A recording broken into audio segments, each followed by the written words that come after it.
Hello, नमस्कार, शुभ सकाळ मंडळी. कसे आहात? मजेत ना? मी पण मस्त आहे. घेऊन आली आहे तुमच्यासाठी ठरलं तर मगचा 1 एप्रिलचा एपिसोडचा रिव्ह्यू. तर कालच्या भागात आपण बघितलं होतं की गुढीपाडव्याच्या दिवशी प्रियाने भरपूर कटकारस्थानं केली होती.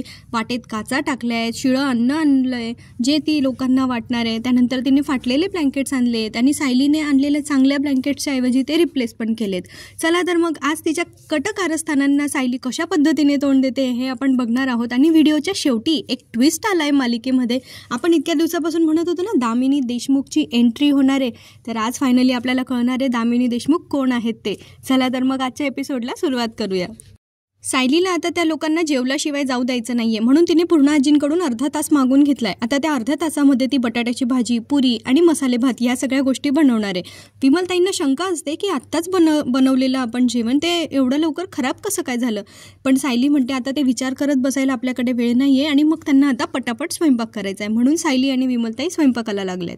दुसरीकडे अर्जुन गेला आहे SK रोडवरच्या त्या जुन्या कॅफेमध्ये जिथे प्रिया तिच्या मित्रमैत्रिणींना भेटायची. आता तो डेफिनेटली गेला आहे साक्षी आणि प्रियाच्या कनेक्शनबद्दल विचारपूस करण्यासाठी.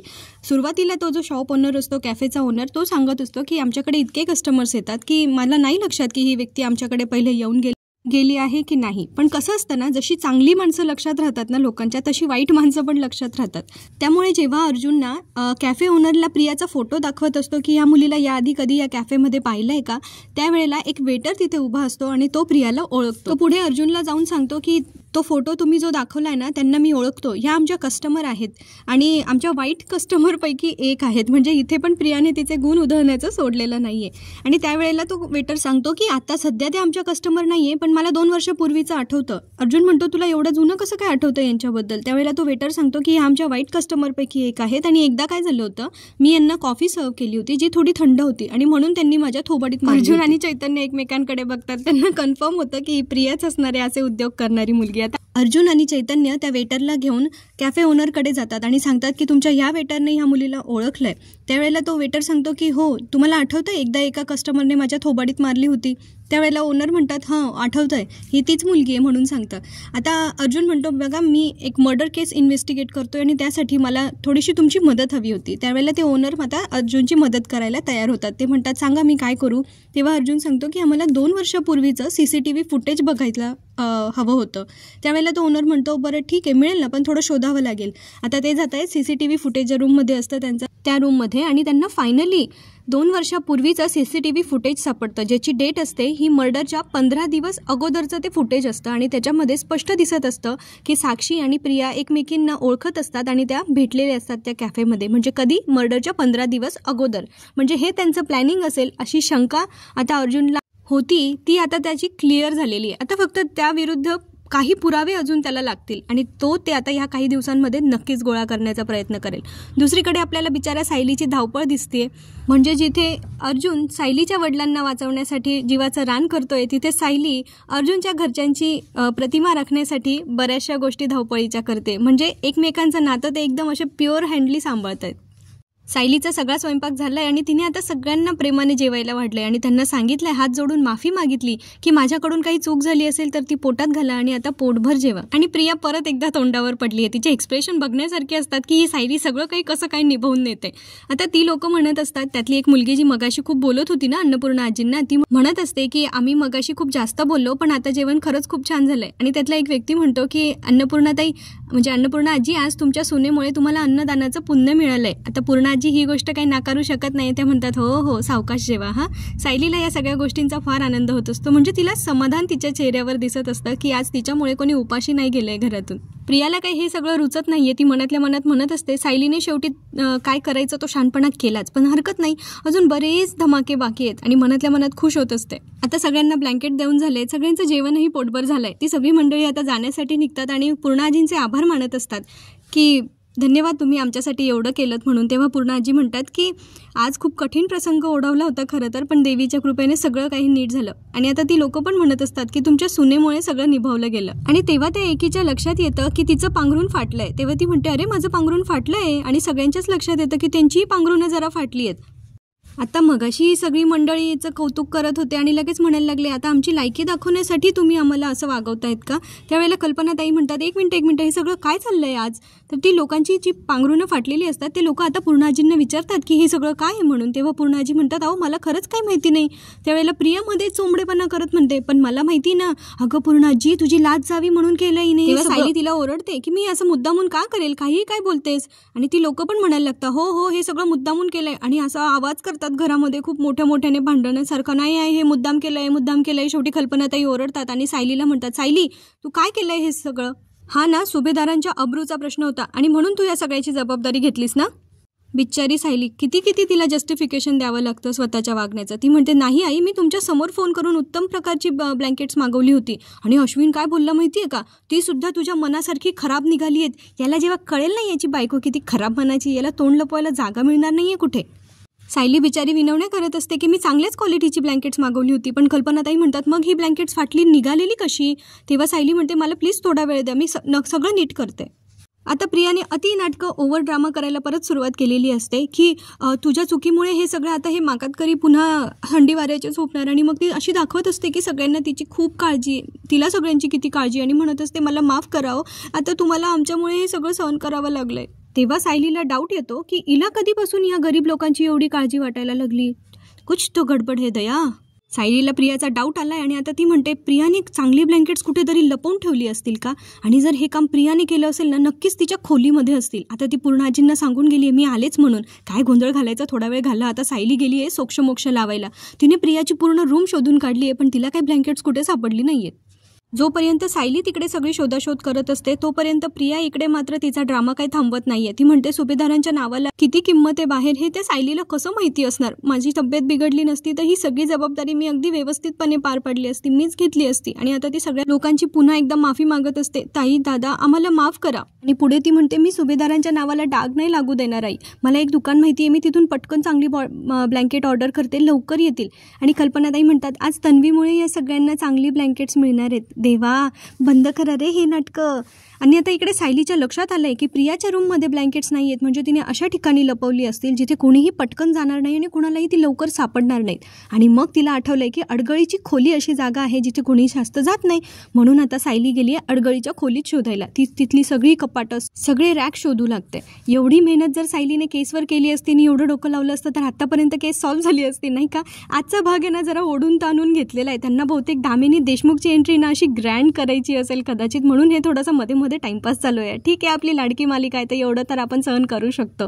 सायलीला आता फायनली ब्लँकेट सापडली आहेत एका कपाटामध्ये आणि ती ते सगळे ब्लँकेट्स घेऊन आता हॉलमध्ये आली आहे. आणि मग सांगते की पूर्णाजी, ही बघा मी आणलेली ब्लँकेट्स ही आहेत, ही कोणीतरी अडगळीच्या खोलीत मुद्दाम लपवून ठेवली होती. आता ती पूर्णाजींना सांगते की पूर्णाजी दान करा. आता त्या सगळ्यांना ब्लँकेट्स वाटप करतात.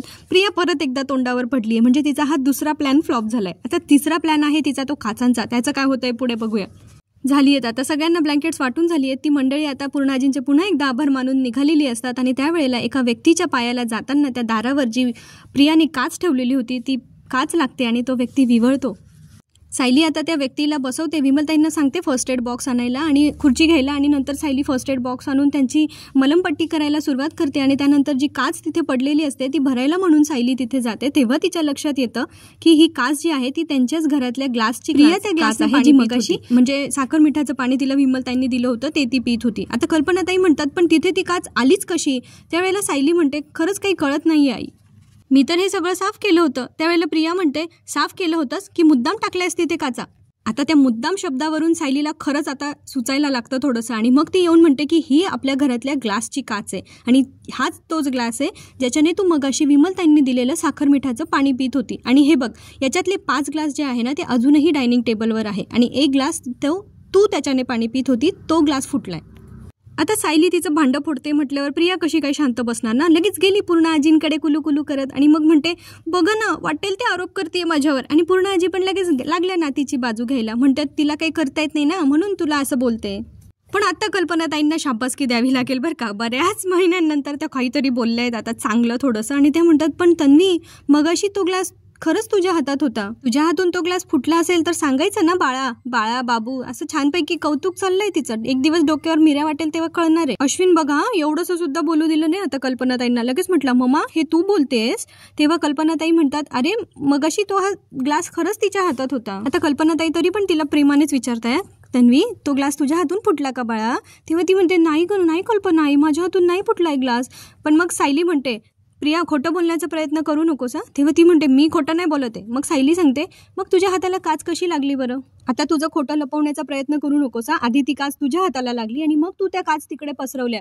हे बघ सुभेदारांच्या नावाला गालबोट लागेल ना असं मी कधीही वागणार नाहीये. पण आज तो प्रयत्न तू केलायस प्रिया. आता एवढं सगळं स्पष्टीकरण देऊन सायलीने तरी सुद्धा आहे ना हे सगळ्यांच्या डोळ्यावर अजून पट्टी निघतच नाहीये. तरी पण पूर्णाजी तिला याच स्वरामध्ये विचारतात तन्वी हे खरं आहे का बाळा. आता प्रियाकडे कुठलाही ऑप्शन राहिलेला नाहीये खोटं बोलायला. त्यामुळे मग ती म्हणते पूर्णाजी अगं हे मी मुद्दाम नाही केलं. मला आत्ता आठवलं मगाशी ना मी पाणी पीत तिकडे गेले होते आणि मला जरा पोटात दुखल्यासारखं झालं, गरगरल्यासारखं झालं आणि माझ्या हातून तो ग्लास पडला आणि फुटला. बरं आता एवढं धडधडीत खोटं बोलते तरी पण हे बाकीचे लोक अजूनही तिचं कौतुकच करणार आहे. तरी पण पूर्णाजी तिला प्रेमाने म्हणतात अगं मग विमलला काचा भरून टाकायला सांगायच्या ना बाळा. तेव्हा ती सांगते अगं सांगणारच होते तेवढ्यात हे लोक आले. बरं मग एवढं सगळं नाटक झाल्यानंतर परत तू खोटंच बोलत होतीस ना तेव्हा पण तू मान्य नाही केलंय. तरी पण यांना लक्षात नाही येणार. त्यानंतर मग प्रिया खोटं माफी मागण्याचं नाटक करते की माझ्या हातून खरंच चूक झाली, मला माफ कर, मी मुद्दाम नाही केलं, चुकून झालं माझ्याकडून. आता ही लोक काही तिला शिक्षा तर काय करणार नाही, चटकन माफही करून टाकतील. पण सायली तिला असंच कसं सोडेल नाही का. मग सायली तिला म्हणते प्रिया आज तुझ्यामुळे या माणसांच्या पायाला इजा झाली आहे, तुझ्यामुळे त्यांना दुखापत झाली आहे, त्याचं प्रायश्चित्त तर तुला करावंच लागेल ना. आता मगाशी नमस्कार करण्यासाठी सुद्धा तिला त्यांच्या पायाला हात लावायचा नव्हता आणि सायलीने आता चक्क त्यांचं ड्रेसिंग करण्यासाठी प्रियाला सांगितलेलं आहे. तिच्यासाठी याच्यापेक्षा मोठी शिक्षा काय असू शकते बरं. सायली पण तिला सडेतोड उत्तर देत म्हणत असते तू आज जे जे काही केलंयस ना त्याचं प्रायश्चित्त तर तुला करावंच लागणार आहे, कारण तुझी गाठ सुभेदारांच्या मोठ्या सुनेशी आहे. प्रियाला काय आता तिचा नाईलाज झालाय, गुडीगुडी होण्याचं नाटक करते ना त्यामुळे तिला ही गोष्ट करावीच लागेल. आणि शेवटी आता तिने त्या माणसाच्या पायाला ड्रेसिंग केलंय. आता अन्नदान झालंय, गुढीपाडव्याची पूजा वगैरे झालीये, पण प्रियाचा कौतुक सोहळा अजून सुभेदारांच्या घरी संपलेला नाही आणि अजून थोडा वेळ आपल्याला तो सहन करावा लागणार आहे. आता प्रियाला आणि अश्विनला छानपैकी प्रेमाने कौतुकाने ते दोघं म्हणजे पूर्णाजी आणि कल्पनाताई सोफ्यावर बसवतात. म्हणतात अगं ये ग बस तर खरं. तेवढ्यात अर्जुन घरी येतो. तो खुश आहे आज कारण त्याच्या हाती एक महत्त्वाचा पुरावा लागलेला आहे. पण अजून त्याने घरी काही तसं सायलीला सांगितलेलं नाहीये. आल्या आल्या तो सगळ्यांना गुड इव्हनिंग म्हणत असतो पण कोणीच त्याला रिप्लाय देत नाही. बरं तो सगळ्यांना गुढीपाडव्याच्या शुभेच्छा देतो आणि मग त्याला वाटतं यांचं काहीतरी चाललंय इकडे. तो विचारतो पण काही चाललंय का इकडे. पण सायली त्याला आता म्हणते अहो इकडे या, तिला माहिती आहे तिथे असला तर काहीतरी बडबड करेल तिथे उगीच. आता कल्पनाताई प्रियाच्या हातामध्ये 3.5 तोळ्याचा सोन्याचा हार देतात. बरं त्यांच्या मागचं प्रेम प्रियाला नाही दिसत. तिला फक्त तो हार बघून तिच्या डोळ्यात चमक येते आणि ती विचारते एकदम लालसेने किती तोळ्याचा आहे. तेव्हा त्या म्हणतात 3.5. पण हे उत्तर दिल्यानंतर त्यांना असं वेगळं वाटतं जरा. मग त्या म्हणतात का ग. ती म्हणते नाही असंच विचारलं, म्हणजे छान आहे. अश्विनला पण तो खूप आवडतो. ते दोघे आता पूर्ण आजी कल्पनाताईंचा नमस्कार करतात. तेव्हा कल्पनाताई सांगतात की आता माझ्या मांडीवर एक छानपैकी नातवंड खेळू द्या. त्यावेळेला अश्विन म्हणतो हा आशीर्वाद तू आम्हाला देतेस की स्वतःला. आता अर्जुनला त्यांचं हे सगळं गुडी वागणं जे असतं ते खटकत असतं कारण सायलीला त्यांनी कशात इन्व्हॉल्व्ह केलेलं नसतं. त्यामुळे अर्जुन तिथे येतो आणि मग म्हणतो की मम्मा घराच्या सगळ्या जबाबदाऱ्या तू माझ्या बायकोच्या खांद्यावर दिल्यास, म्हणजे या घरातल्या मोठ्या सुनेच्या नात्याने. पण जेव्हा कौतुक करायची वेळ येते तेव्हा तू फक्त तुझ्या लहान सुनेचंच करते. गिफ्ट द्यायची वेळ येते तेव्हा लहान सून तुला दिसते. त्यावेळेला सायली म्हणते अहो मी काही बोलत नाही, मग तुम्ही कशाला बोलताय. तेव्हा अर्जुन म्हणतो कारण तुम्ही कधी काही बोलणारच नाहीये मिसेस सायली. मग कुणाला तरी हे सांगायला हवं ना की या घरातली माणसं चुकताय. अर्जुन पुढे सगळ्यांना खडे बोल सुनवतो की राग माणसाला किती बदलू शकतो ना याचं माझी फॅमिली एक उत्तम उदाहरण आहे. सायली बिचारी त्याला गप्प बसायलाच सांगत असते पण मग कल्पनाताई म्हणतात हे बोलायला तूच त्याला भाग पडलायस, आता कशाला नाटकं करतेस. आणि आता प्रियाचं परत मुळमुळ कौतुक सुरू होतं. माझ्या नशिबात प्रेमच नाहीये, आनंदच नाहीये हेच खरं. आज इतक्या आनंदाने सगळ्यांनी मला एक नेकलेस दिला पण त्यालाही गालबोट लागलंच, म्हणजे हिला त्या नेकलेसचं कौतुक. अर्जुन म्हणतो तुला असे एक काय 10 नेकलेस मिळू दे, मला काही फरक पडत नाही, पण या घरातल्या मोठ्या सुनेला तिचा मान मिळायलाच हवा. सायली आता अर्जुनला सांगत असते अहो 2 वर्षापूर्वी जेव्हा मी लग्न करून या घरात आले तेव्हा आईनी सगळं हे केलंच की माझ्यासाठी अगदी प्रेमाने. हे करून झालंय माझ्यासाठी. आता कल्पनाताई म्हणतात तेव्हा ती माझी चूक होती, आता त्याच गोष्टी मला पुन्हा आठवण करून देण्याची गरज नाहीये. तेव्हा प्रिया म्हणते गरज कशी नाहीये ना, त्याशिवाय ती कसं स्वतःला. अर्जुन म्हणतो माझी बायको असं काहीही बोललेली नाहीये. तर अश्विन मध्ये पडतो आणि मग तो म्हणतो पण तुझा बोलविता धनी तीच आहे ना. पूर्ण आजी अर्जुनला रागवतात, म्हणतात की अर्जुन तू इतका उद्धट नव्हताच कधी. तेव्हा अर्जुन म्हणतो तुम्ही पण इतके कडवटपणे कधी वागला नव्हतात ना. आणि पूर्णाजी तुझ्याबद्दल तर मी पूर्ण पनवेलमध्ये ऐकत होतो की अन्नपूर्णा सुभेदार या किती फेअर वागतात, ह्या सगळ्यांवर किती न्याय करतात, कोणावरही अन्याय होऊ देत नाही. मग आज तूच माझ्या बायकोवर अन्याय करतेस हे तुझ्या लक्षात येत नाही आहे का.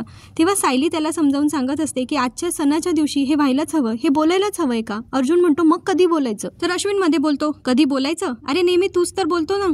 आणि आज तर काय माझ्या बायकोला दागिना मिळालाय ना, त्यामुळे तुझ्या पोटात दुखणारच. काय हे कुठून कुठे चाललाय विषय. पुढे तो अर्जुनला असं बोलतो की आमचं लग्न आहे ना खरं आहे, तुमच्यासारखं कॉन्ट्रॅक्ट मॅरेज नाहीये, म्हणून तिला हा मान मिळतोय. तुझा मान अपमान एक दिवस असा निघणार आहे ना अश्विन, सिरियसली. आणि अशा पद्धतीने खूप सारा मेलोड्रामा असलेला ओढून ताणून केलेला आजचा एपिसोड इथे संपलेला आहे. पुढच्या भागामध्ये आपल्याला बघायला मिळणार आहे की अर्जुन सायलीला सांगत असतो की असाच एक एक पुरावा गोळा आपण ही केस जिंकू शकतो. आणि दुसरीकडे महिपत पेटून उठलेला दाखवलाय आणि म्हणतो अर्जुनला त्याच्याच चक्रव्यूहात अडकवण्यासाठी मला त्याच ताकदीचा योद्धा लागणार आहे. आणि त्या योद्ध्याची एंट्री झाली आहे मित्रांनो, ती म्हणजे दामिनी देशमुख. का कुणाच ठाऊक, पण हे दामिनी नाव जेव्हापासून ऐकलं होतं ना तेव्हापासून मला यांचाच चेहरा डोळ्यासमोर होता, कारण लहानपणी पाहिलेली त्यांची दामिनी नावाची सिरियल आठवत होती. आणि खरंच आता साक्षात दामिनी देशमुख यांची एंट्री झालेली आहे. पत्रकार त्यांना विचारत असतात पुढच्या भागामध्ये की आम्ही असं ऐकलंय की तुम्ही अर्जुन सुभेदार यांना हरवण्यासाठी केस लढणार आहात. त्यावेळेला ते सांगतात की दामिनी देशमुख कोणाला हरवण्यासाठी नाही तर स्वतः जिंकण्यासाठी केस लढते. चला बाबा, आता वातावरण तापलंय आणि लवकरच आपल्याला फक्त तारीख पे तारीख असे कोर्टाचे सीन बघायला मिळतील. इंटरेस्टिंग, मनोरंजक, भरपूर महा एपिसोड वगैरे असू शकणारे पुढचे काही आपल्याला एपिसोड्स बघायला मिळणार आहेत. तेव्हा चॅनलला सबस्क्राईब करून ठेवा, मी सगळे एपिसोड घेऊन तुमच्यासमोर हजर राहणार आहे. तर आजचा भाग इथे संपलाय. माझ्या आवाजातला रिव्ह्यू आवडला असेल तर लाईक शेअर करा, चॅनलला सबस्क्राईब करा. हसत राहा, खुश राहा, आपली आणि आपल्या प्रियजनांची काळजी घेत राहा. भेटूया पुढच्या भागात. आयुष्य खूप सुंदर आहे, मस्तपैकी जगत राहा. धन्यवाद.